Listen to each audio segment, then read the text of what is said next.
In the mid-1880s, fossils of sea creatures were discovered in the chalk beds of western Kansas. In the decades since, generations of paleontologists have continued to be inspired by the mysteries of the Great Plains' ancient past.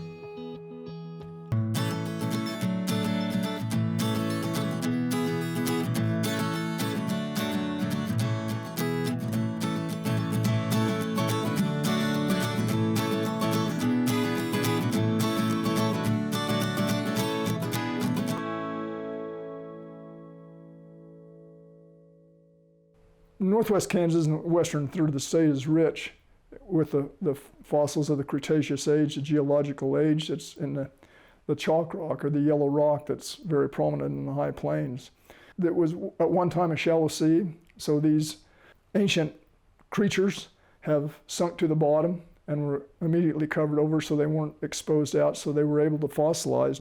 And paleontology is the study of ancient life. Although it's been going on for 160 years out here in the high plains with the Sternbergs starting back in the 19th century and carrying through in the big Sternberg Museum in Hayes, there are still a lot of new discoveries that are being made and new classifications of critters because there's more data now than there used to be for comparison analysis and stuff. So we have a person in Scott City now by the name of Christopher Super going into the paleontology and the fossil record and working on the preservation of it.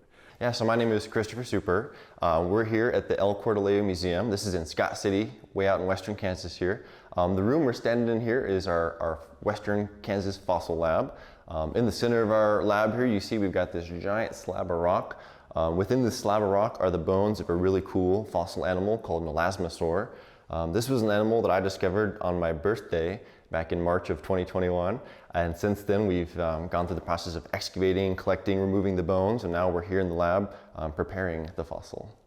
So how do I know where to find a fossil? For me, I begin on something like Google Earth, I'm like, okay, what are the options, where are things at? But you can't just walk out on anybody's pasture, right? This is, in Kansas, I think it's like 99% privately owned land, In other states like Colorado, maybe you have more Bureau of Land Management, more federal lands where there's different rules. So you do have to know kind of the rules to play by.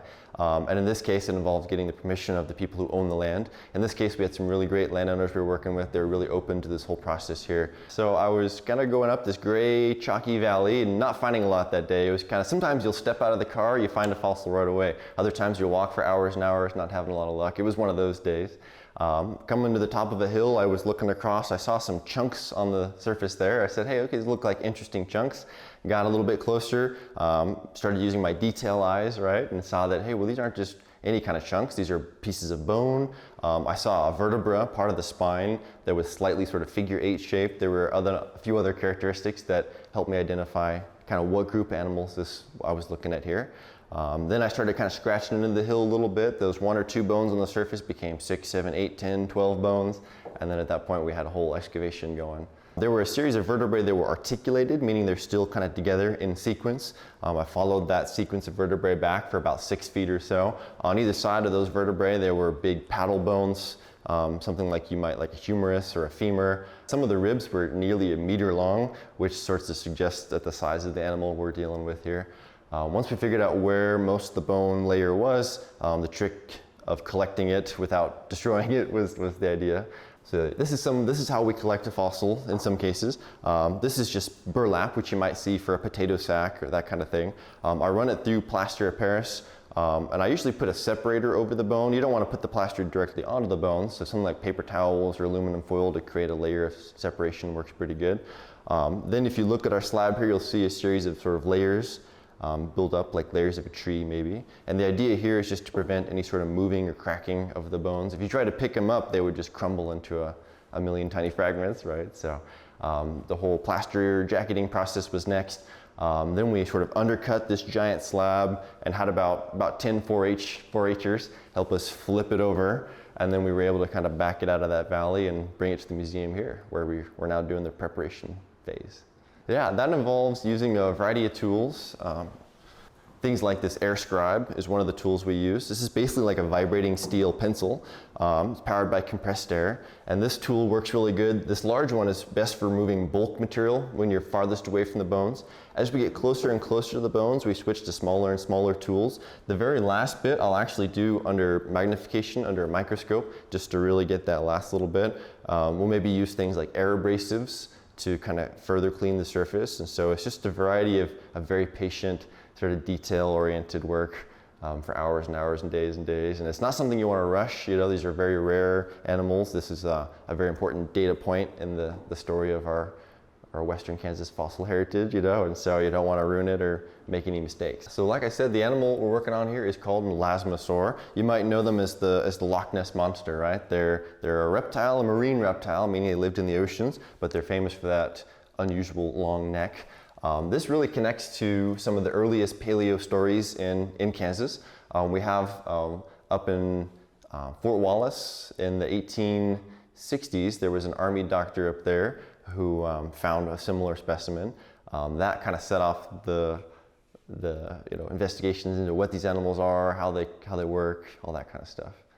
There have been about a dozen or so individual elasmosaurs found in Kansas, but most of those consist of just chunks, just fragments. A few vertebrae here, or maybe a paddle bone here, you know, just very sort of elusive, you know. To find the skull with the body is incredibly rare. For some reason, you imagine the skull on the end of this giant sort of fishing pole here, it just tends to want to separate, I guess. Or maybe things were tearing it off, or who knows. But for some reason, the skulls are not often found with the bodies. And there's questions about why that is. And to have the skull with this specimen is what makes it so significant. This specimen is going to help us answer all sorts of questions about the anatomy of this animal, about sort of the ecology of this animal, how it lived, what it can tell us about that past environment when this was underwater, right? Something like the skull, we're going to get it micro CT scanned. We're going to be able to see all these new features. Ideally, we're going to get a number of scientific publications from this specimen, some of which may focus on the anatomy of the skull. A lot of the postcranial, the stuff behind the skull, is not well known. For example, the original one, the Fort Wallace specimen, the pectoral and pelvic girdles were destroyed, and so we have sketches of them, but to have actual, you know, things to compare to are great. Yeah, ever since I was a little toddler, I remember picking out horn corals in the gravel of our front yard there. But one of the big moments for me was I was in the Boy Scouts. We took a trip over to Castle Rock, which is in eastern Grove County. I've been a long-time fan of climbing on stuff, you know, whether it's the 14,000-foot peaks in Colorado or just the chalk bluffs in western Kansas. And climbing to the top of one of these big bluffs, I was probably 10 or 11 years old. I found a shark's tooth on the top of this tower in a cow pasture. And I said, okay, well, what's the story here? How did this get here?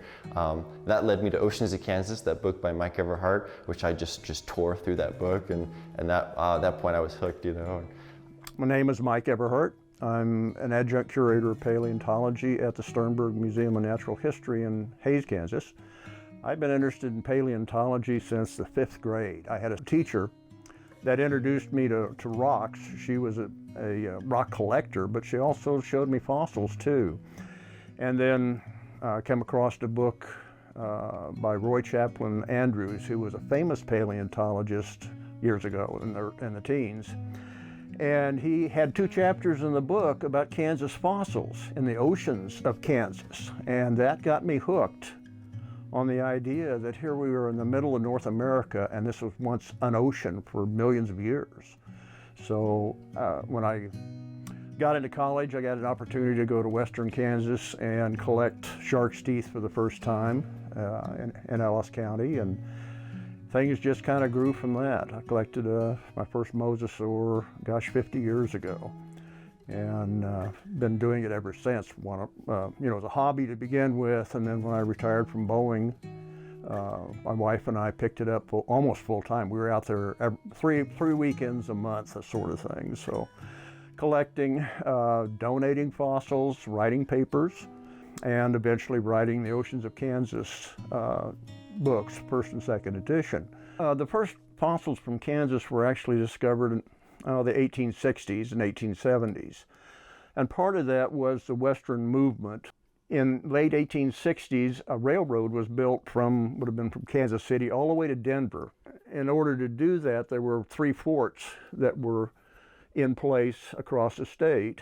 Fort Harker, Fort Hays, and then Fort Wallace, almost to the Colorado border. And with that, some of the most educated people in the state were the military doctors that were assigned to those forts. And they became the first real fossil collectors here in Kansas.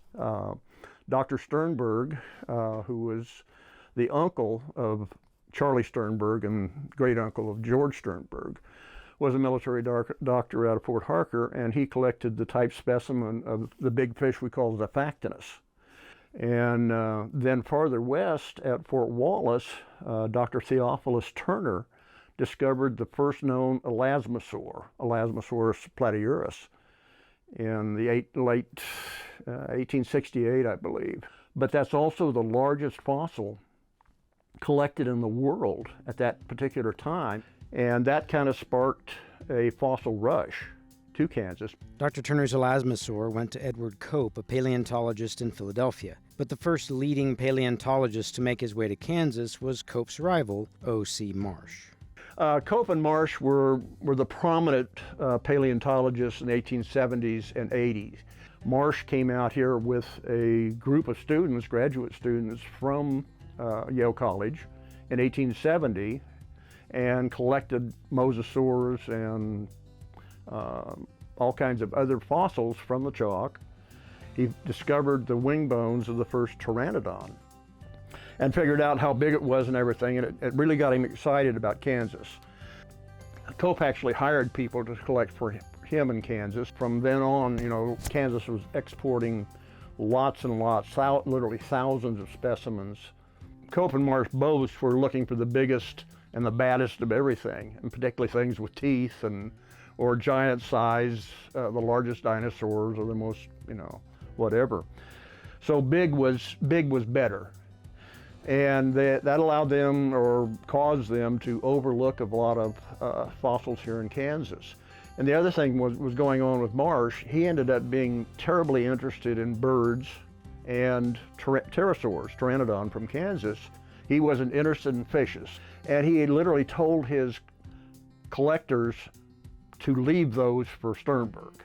Cope happened to hire young Charlie Sternberg. I think he was 24 years old here in Kansas. And he went on to marry and have 3 sons that went into paleontology. They were kind of the second wave in the state, along with Williston and some other paleontologists out of the University of Kansas. Then they started collecting dinosaurs and moved up into the Northwest, into Montana, and finally into Canada. George came back to Kansas and set up shop in western Kansas out of Oakley. And he was actually paying the rent for his lab facility out in Oakley, Kansas, by giving fossils to the local school system. He thought every school should have fossils on display for kids to learn about these things. Well, in the process, he managed to promote himself enough to Fort Hays that they hired him as their museum director at the State Teachers College. He had collected the fish and the fish. He'd done a tremendous amount of stuff out there in western Kansas fossils. But still, we were missing out on a lot of little things and the connections between the little things. People did not understand the stratigraphy and the age of fossils relative to one another. And the chalk is 5 million years old from top to bottom, but there's a very steady progression of species within that time period. There was a big opportunity when I started collecting to see some of the little things and see some of the connections. Made another kind of major discovery. In 2012, we were on a family reunion, and a lot of my family had never been to Castle Rock. I'm like, guys, this is the coolest area ever. We gotta go check this out, you know? And during that family reunion, I ended up finding the bones of small, sort of fish-like animal. Wasn't really sure, took it home, was kind of working on it. A piece slipped off, turned it over. There was a complete fossil eel on the inside. And that was the first introduction that I reached out to Mike Everhart. I said, hey, this is something really cool. What do you think about this? He said this is something that should be donated to the museum where it can be studied. And so I went ahead and did that. That put me in touch with a lot of the Sternberg folks. Yeah, I was lucky to be part of the very first Sternberg Science Summer Camp back in 2014. That one was focused on field work. We collected the bones of a mosasaur, learned about some of the methods involved in collecting and photographing and removing a specimen from the field like that. Since then, David's taken that and really grown it further. Now they have sort of a lab component, a museum component. It's really great to see what they've done with that. Hi there, my name is David Levering. I am the camps director here at the Sternberg Museum of Natural History here in Hayes. And most of my job involves working with middle and high school kids. A lot of our program is field-based, and a lot of the field-based programs we do, especially here in Kansas, revolve around vertebrate paleontology. I'm just like I'm a paleontology nerd. I've been really into stuff since I was like 2. This is my first actual field paleontology experience. I've learned how to prospect. Our students are really excited to finally get to excavate. Now that we are here, they spent the first day establishing a grid so that they can record where the fossils are coming out of and we don't lose that information as we take things out. And they also flagged anything that they thought looked interesting. We didn't really give them a lot of information about how to find fossils day one because we wanted them to figure it out, and we wanted them to flag things that weren't fossils too, so that we could talk about what fossils were and what some of the other rocks were as well. So today they're going around back to those flags and recording where they are and collecting them in a really systematic way. And we make a big map of 3x3 grids so we can absolutely make sure we have everything, and we take pictures for context. We need to make sure we have something of scale next to it so we can determine how big it is, if it needs to be used during research, and so it's easy to determine what it is. My name is Georgie, and I'm the master mapper. So what that means is for the grid, I write down where we find fossils in the grid. In D2, we found a tooth, so that was the second fossil we found. So it was number 2. If we don't have the map, then we have no organization, which is very bad. I've just kind of always had an interest in fossils and paleontology. That is the field, or one of the fields, that I would like to go into when I grow up. We found a really cool tooth. Nathan found a really cool tooth yesterday. When I first found the tooth, I thought it was a cashew that someone had previously left. Uncovered it more from the sand, and I realized, oh, it has a root. That's not a cashew. I found something that Dr. Simpson said could be like the limb of a small animal, and then I found another funky bone Dr. Simpson said could be pelvis or a skull. I've come out here just to get more experience in paleontology and, honestly, more importantly, geology, just as a whole, to further enrich myself with it. Cool. Where are you from? Georgia. Oh wow, so you came a ways. Yep. We are D5. D5. Your whole D pit square D5? Square D5. Grid.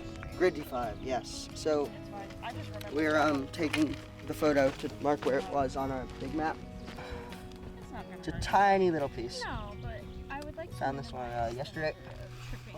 No, that's And then here, we have to record the site number, the date, our site number, which is the date, the coordinate, session, and fossil number. This is our 9th fossil of the day. Learning facts and figures, a lot of the students will come in knowing a lot of that stuff. We typically get kids that are already very excited about science. Their ability to think about multiple kinds of information simultaneously and create a comprehensive question that could be used to investigate something, that is an area that we do a lot of work with them to develop, and that's something that our students typically cite at the end of camp as something that they feel they've gotten a lot better at, is thinking about the interrelationship between different kinds of information and the connectivity between different areas of science as a result. I'm Carson Cope. I'm the instructor for this camp, and here we are doing advanced fossil preparation. What that entails is teaching these high school students everything that goes on with fossils from the moment they come from fields to the moment they enter our collections. That's restoring these fossils, cleaning rock and sediment off of them, putting them back together. Yeah, so something we do typically right at the beginning when we get the fossil is we sketch it so that we can both have a documentation of what it looked like when we started and also just take notes of anything important, like any structures or possible areas of concern. So this is my personal project. It is part of a mosasaur jaw. You can kind of see some of the matrix on this first tooth. You can see the progress that's been made there, and also some slight progress over here. Other aspects are that if I flip it over, you can see that this is one of the major areas of concern I was talking about. There's this pretty large crack. It runs through both sides, although it's slightly more noticeable here. So this is a mosasaur skull. These are these giant extinct lizards that swim in the Cretaceous seaways of Kansas. So what we're trying to figure out right now is, it looks like we found a lot of teeth near a skull, and this is very common in prep work that we find fragments of bones, especially teeth. Teeth are very fragile, and so we're just trying to ascertain where they are, try and find more of them, and hopefully we'll be able to piece them together. It's very neat to find all these teeth. I'm currently living in China, and I've lived there for around 11 years or so. And we heard about the great camps here in Kansas and doing all of this work surrounding like paleontology and fossils, which can provide a great research and like learning opportunity. I think it was my mom who stumbled across the Sternberg camps online, and they seemed pretty perfect because they had a wide variety of different things, so it wasn't just field. They also had fossil prep, and last year I did a camp about the physics of dinosaurs and marine vertebrates, which was really fun. Well, for me, it was when I was really young. I was one of those kids who really liked dinosaurs, and then as I got older, I kind of grew more into enjoying just the general science of it. I just really liked the idea of looking at these fossils, which are the only things we have of these living creatures, and reconstructing them and figuring out how they would have lived and what life would have been like back then, because it's just so different, and it really interested me in that way. The High Plains, and especially Kansas, is one of the richest places for Cretaceous fossils in the world. You know, we've been collecting in the Smoky Hill Chalk for 170 years now. Even so, in the last 10 years, 10, 15 years, I've been part of naming 6 new species of animals. And these aren't little animals, these are big things that came from this state. And I'm here to say that if I can do it, if it means that anybody else that is interested in seriously pursuing paleontology in Western Kansas is going to find something new too. When I was very young in the Boy Scouts, you know, a lot of my information was coming from that book, Oceans of Kansas, and I had read it and reread it and tried to learn everything about it. Mike then came out with the second edition just recently, and paging through that second edition, I found that I was included in that second edition a number of times for discoveries I had made since reading that first book. So that was quite a moment, yeah. To go from reading a book to being in the book, yeah. One of the reasons I like it so well, preservation is great. And lots of times you find fairly complete animals, and it's easy to dig them up. But on the flip side of that, if we're not collecting these specimens, these bones, as they come out, as they erode out of the chalk, Mother Nature will destroy them in the space of a few years. They've been preserved perfectly for millions of years, but once they come out on the surface, if we don't pick them up, they're gone. Education is so important, and you know, from my experience as a 5th grader, my teacher caught my attention that year, and I never stopped looking. I've collected fossils for more than 70 years, and I'd love to go do it again tomorrow. It's something to go out there and uncover something that has been in the ground for millions of years, and you're the first person ever to see it. And if you can get kids to look at it that way, I mean, to understand that, hey, you found something nobody else has ever seen. Can't get much better than that.